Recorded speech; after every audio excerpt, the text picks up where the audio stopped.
Hi, my name is Rachel Bella, and this is my Module 1 presentation. About me, personal side of me, I live in Olathe with my husband and our two dogs, Oakley and Cooper. We just celebrated our 1-year wedding anniversary in March. There's a picture from our wedding. We got married in Las Vegas.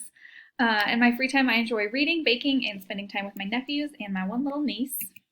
My education, I graduated from Fort Hays State University. I majored in elementary education and I minored in special education. I am currently working on my master's in instructional technology. I've been a kindergarten teacher for the past 4 years in the KCK School District. I'll be moving to first grade next year, which, given the circumstances of how this year ended, I'm incredibly happy and very lucky to be able to loop with the majority of my kids and have some more time with them next year. So I'm really looking forward to that. My school where I teach. I teach at an elementary school in the KCK School District. Over half of our students in our building are ESL. We are a Title I school, and there are over 50 languages spoken across our entire district, which I always find incredibly impressive. So taking that Title I information and just the kind of economic background of my school and moving ahead, it ties in a little with what we're about to talk about. So, support schools receive from the government at the local level. These supports come from property taxes, and local school board members, as well as the district superintendents. State level, this is the primary source for K through 12. Support comes from the legislator, the Kansas State Board of Education, Commissioner of Education. It is a chain of command that it pretty much just works from the top down. The federal level is where we receive the least amount of support. Policies come from the federal level, so things such as Title I, No Child Left Behind, Head Start, programs like that all come from the federal level, in which if you meet their requirements, then you will receive the funding for the programs. Who's in charge at the levels? The local level, that would be local school boards.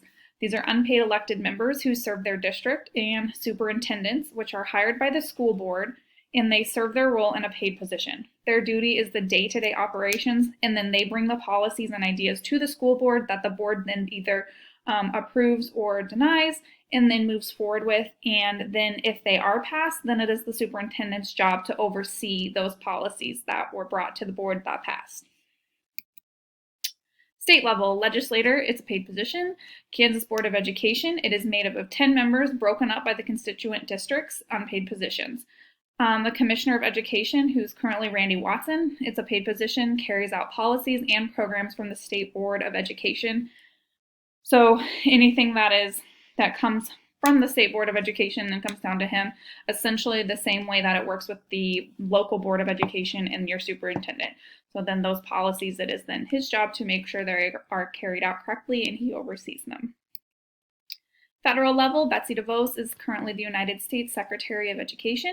She is in an elected position, and it is paid.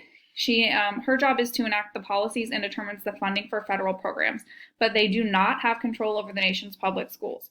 They are able to come up with programs and come up with the guidelines and restrictions and things that you have to meet in order to receive the funding for those federal programs, but they cannot control all of the public schools because that is left to the local and state levels.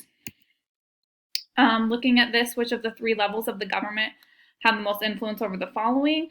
Number 1, it would be the local, because it is at the local decisions being made there.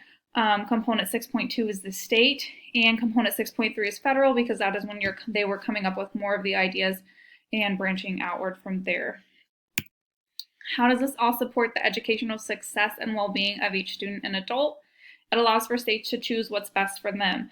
No state there's no blanket look for education all across the nation, and so giving states and their local areas more control to use and adapt policies and programs and find what's best for them makes a huge difference.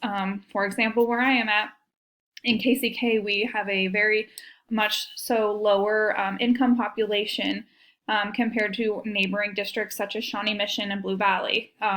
Very different looking areas, but being able to use and qualify for programs that the federal government provides, such as Title I for our school and other programs, then we're able to adjust that and give things where they are needed most and find programs that will help and benefit everyone in all areas, instead of just having one thing coming down from the federal government that controls everything, or just the state level blanketing everything the same for everyone.